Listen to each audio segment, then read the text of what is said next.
দেৱবাণী সংস্কৃতম শিশু শিক্ষা সমিতি অসমৰ অন্তৰ্গত শংকৰদেৱ শিশু বিদ্যা নিকেতনসমূহত 2026 চনত সলনি হোৱা সংস্কৃত পাঠ্যপুথি আজি সপ্তম শ্ৰেণীৰ নৱম পাঠ প্ৰদূষণ সমস্যা পাঠটি অসমীয়া অনুবাদৰ সৈতে আগবঢ়াই নিয়া হৈছে। ভিডিঅ'টি আৰম্ভণিৰ পৰা শেষলৈকে চাবা আৰু লাইক কমেণ্ট কৰি কিবা জানিব লগা থাকিলে জানিব পাৰিবা। লগতে চেনেলটোত যদি নতুন এবাৰ ছাবস্ক্ৰাইব কৰি বেল আইকনটো প্ৰেছ কৰিলে পৰৱৰ্তী পৰ্যায়ৰ ভিডিঅ'সমূহ তোমালোকে লগে লগেই লাভ কৰিবা।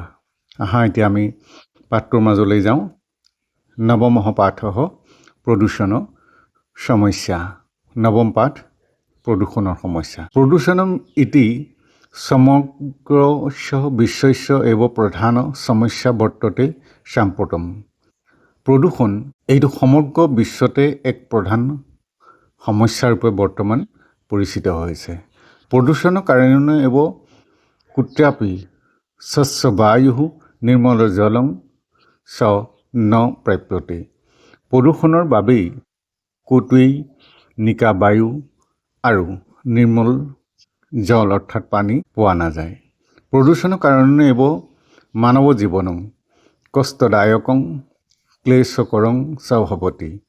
প্ৰদূষণৰ কাৰণেই মানুহৰ জীৱন কষ্টদায়ক আৰু দুখজনক হৈছে। প্ৰদূষণ বায়ু প্ৰদূষণম ভূমি প্ৰদূষণম জল প্ৰদূষণম চ প্ৰদূষণস্য প্ৰকাৰাः সন্তি। বায়ু প্ৰদূষণ, ভূমি প্ৰদূষণ বা মাটি প্ৰদূষণ, জল প্ৰদূষণ এই প্ৰদূষণৰ কেইটামান ভাগ, অৰ্থাৎ প্ৰদূষণক তিনিটা ভাগত ভাগ কৰা হৈছে: বায়ু প্ৰদূষণ, মাটি প্ৰদূষণ আৰু জল প্ৰদূষণ। তেষু বায়ু প্ৰদূষণং সৰ্বাধিকং কাৰণ ভয়ংকৰম অস্তি। তাৰ ভিতৰত বায়ু প্ৰদূষণ সৰ্বাধিক ভয়ংকৰ। ইয়াতঃ দূষিত বায়ু সেৱনাৎ মানৱ শৰীৰে বিভিন্নাঃ ৰোগাঃ জায়ন্তে। য'ত নেকি দূষিত বায়ু সেৱন কৰাৰ বাবে মানুহৰ শৰীৰত বিভিন্ন ৰোগ দেখিবলৈ পোৱা গৈছে। তেষু হৃদৰোগঃ নেত্ৰৰোগঃ চৰ্মৰোগঃ চ প্ৰধানঃ। সেইসমূহৰ ৰোগসমূহৰ ভিতৰত হৃদয়ৰোগ, চকুৰ আৰু ছালৰ প্ৰধান। ঔদ্যোগিক বিকাশায় বৃক্ষানাং কৰ্তনং বায়ু প্ৰদূষণ প্ৰধানম কাৰণম। উদ্যোগসমূহৰ বিকাশ, গছ গছনিসমূহ ধ্বংস কৰা বা কটা বায়ু প্ৰদূষণৰ প্ৰধান কাৰণ।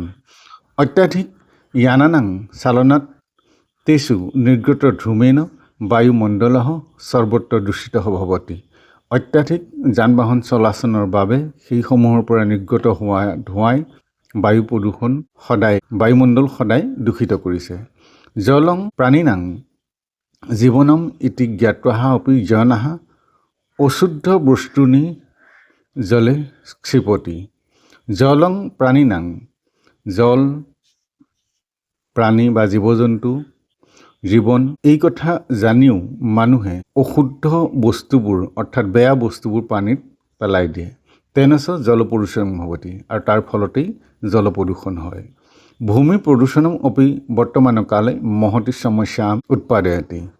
মাটি প্ৰদূষণো বৰ্তমান সময়ত এক মহান সমস্যাৰূপে পৰিগণিত হৈছে।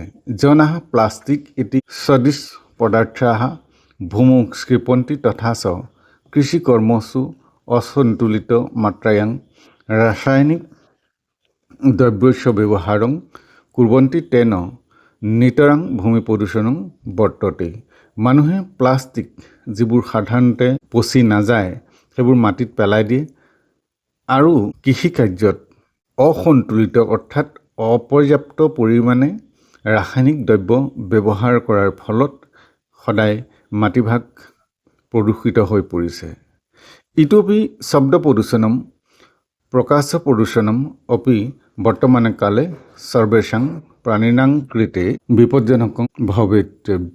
ইয়াৰ উপৰিও শব্দ প্ৰদূষণ, প্ৰকাশ প্ৰদূষণম অৰ্থাৎ পোহৰৰ যি প্ৰদূষণ, এই বৰ্তমান সময়ত সকলো প্ৰাণীৰ কাৰণে বিপজ্জনক হৈছে। কস্মিচিৎ অপি সামাজিক কাৰ্যেষু ধ্বনি বৰ্ধন যন্ত্ৰস্য তীব্ৰ শব্দস্য প্ৰয়োগেন শব্দ প্ৰদূষণং ভৱতি। যিকোনো সামাজিক কাৰ্যসূচীত লাউড স্পীকাৰ অৰ্থাৎ ধ্বনিবৰ্ধক যন্ত্ৰ তীব্ৰ শব্দৰ ব্যৱহাৰৰ ফলত শব্দ প্ৰদূষণ হয়। প্ৰতিলিপিকৰণ যন্ত্ৰ এক্স-ৰে যন্ত্ৰস্য तीव्र प्रकाशयुक्ताः स्तम्भदीपाः प्रकाशप्रदूषणस्य कारणानि भवन्ति। अर्थात ফটোকপি মেচিন প্ৰতিলিপিকৰণ য'ত এক্স-ৰে বুলি কোৱা হৈছে, এক্স-ৰে মেচিন আৰু তীব্ৰ পোহৰযুক্ত ল্যাম্প পোষ্ট আদি পোহৰ প্ৰদূষণৰ কাৰক। यद्यतदा भवतु एतेषां प्रदूषणानां समाधानं अपि अस्माकं हस्ते निहितम् अस्ति।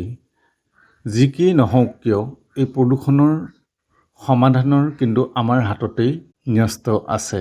মাত্ৰাধিক বৃক্ষৰোপণং য়ানানাং ন্যূনং উপয়োগং স্বীকৃত্য अस्याः समस्यायाः समाधानं सरलता भवितुं शक्नोति। অৰ্থাৎ অধিক পৰিমাণে বৃক্ষৰোপণ কৰি আৰু যান বাহনৰ ব্যৱহাৰ ন্যূনতম কৰি এই সমস্যাৰ সমাধান সহজেই কৰিব পৰা যায়। যজ্ঞ প্ৰদূষণস্য সংহাৰং কৰোতি। যজ্ঞই প্ৰদূষণ ধ্বংস কৰে।